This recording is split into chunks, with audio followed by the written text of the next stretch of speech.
মানুষের মন ভাঙা এটা মসজিদ ভাঙার থেকেও মারাত্মক গুনাহ। এজন্য অবশ্যই আমাদেরকে সতর্ক থাকতে হবে। একটু চিন্তা করে দেখেন, ইব্রাহিম আলাইহিস সালাম কাবা শরীফ তৈরি করেছেন। যদি কোনো ব্যক্তি কাবা শরীফ ভেঙে ফেলে তাহলে সে কত বড় গুনাহের কাজ করেছেন। তবে কাবা শরীফ তৈরি করেছে আল্লাহ তাআলার অর্ডারে ইব্রাহিম আলাইহিস সালাম আর ইসমাইল আলাইহিস সালাম। কেউ যদি কাবা শরীফ ভেঙে ফেলে তাহলে সে ইব্রাহিম আলাইহিস সালামের হাতের তৈরি ঘর ভেঙে ফেলেছে। আর কেউ যদি মানুষের মন ভেঙে ফেলে তাহলে মানুষ সৃষ্টি করেছে কে? আল্লাহ।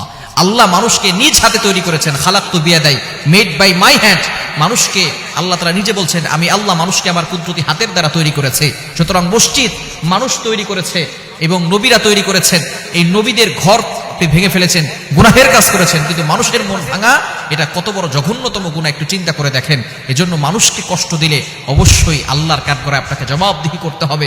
নামাজ পড়েন নাই, আল্লাহর কাছে ক্ষমা চাইলে আল্লাহ ক্ষমা করবেন। রোজা রাখেন নাই, আল্লাহর কাছে ক্ষমা চাইলে আল্লাহ তাআলা ক্ষমা করে দিবেন, কারণ আল্লাহ তাআলা গফুরুর রহিম। কিন্তু আপনি মানুষের মনে কষ্ট দিয়েছেন, যতক্ষণ পর্যন্ত যাকে কষ্ট দিয়েছেন সে ক্ষমা না করবে ততক্ষণ পর্যন্ত আল্লাহও আপনাকে ক্ষমা করবে না।